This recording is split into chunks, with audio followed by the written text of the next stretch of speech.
All right, today we're getting into something that's, well, at the core of every single important relationship we have, the architecture of mutual trust.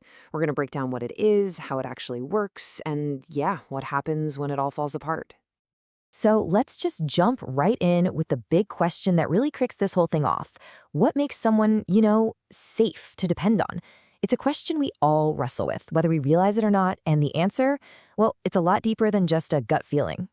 And to even begin to answer that, we've got to really understand what safety means in a relationship.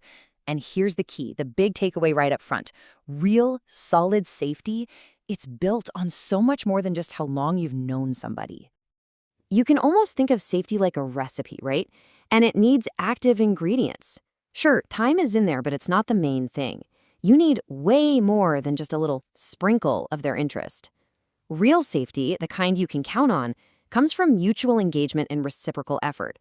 It's that feeling you get when you know both of you are actually trying, consistently, to keep the connection strong. So, this whole idea of mutual effort, it really gets us to the heart of what trust even is. Because when you trust someone, you're not just looking at what they've done in the past. What you're really doing is making a bet on the future. Let's dig into what that actually means. Okay, so to get a bit technical for a second, there's actually a formal word for this, fiduciary. Now, you usually hear this word in like legal or financial situations, but honestly, it perfectly describes any relationship where one person has this deep responsibility to act in the best interest of the other. It's a really solid way to think about the real weight of trust. But let's move away from the legal speak because trust is, of course, incredibly personal. The source material puts it so well. Trust is the quiet agreement we make with the future. Think about that. Every single time you decide to rely on someone, you're making this silent bet that the person they are today is the person they're going to be tomorrow. It's this quiet hope, right? That the future won't let the past down. Okay, so if trust is a bet, then how do we know when it's a good one? That's the million-dollar question, right? Well, this is where we need to look for mutuality. We're going to explore the green flags, those real, tangible signs that tell you a connection is healthy and strong. You know that feeling when you're in a really mutual connection? The conversation just flows. It's a two-way street. It's not an interrogation where you feel like you're pulling teeth, being the only one asking questions.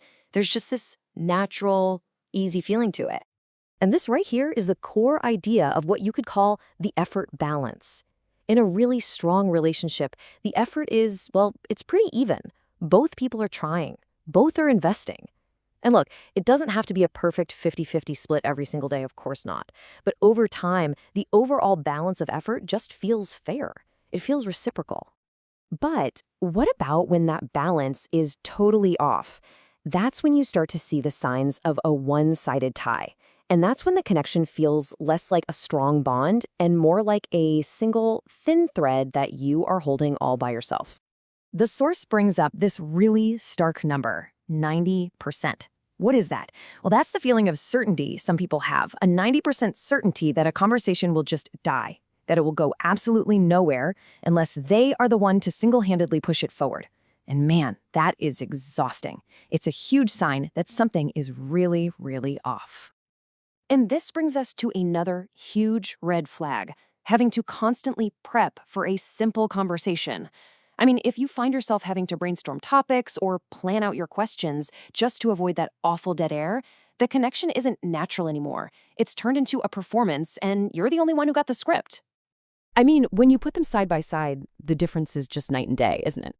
On one hand, you've got mutual engagement, that natural flow of a healthy connection.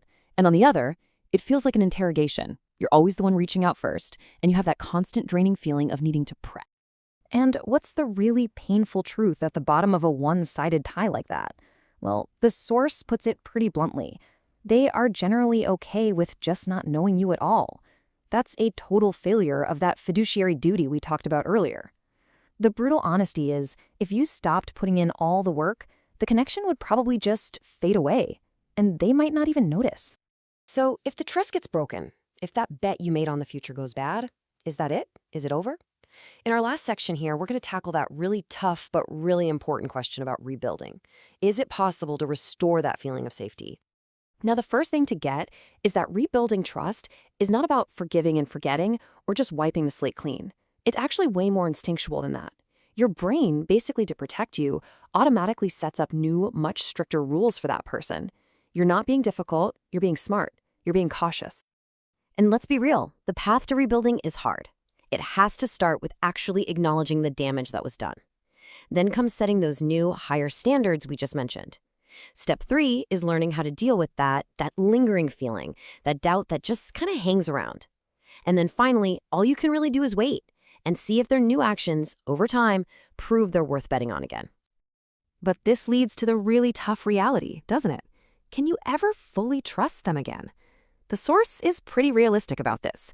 Even if they do everything right from here on out, that lingering feeling of doubt, it might never totally go away. Getting back to exactly how things were before, yeah, that's never a guarantee. So in the end, it all comes full circle back to this one core idea. Trust is a bet. It's a calculated risk you take on someone's future actions, on their character. And ultimately, you are the only person who gets to decide who has earned your confidence, who is actually worth taking that risk on. So we'll end with one last question, something for you to take with you. When you look at the relationships in your own life through this lens of mutuality and effort and safety, who is worth the bet?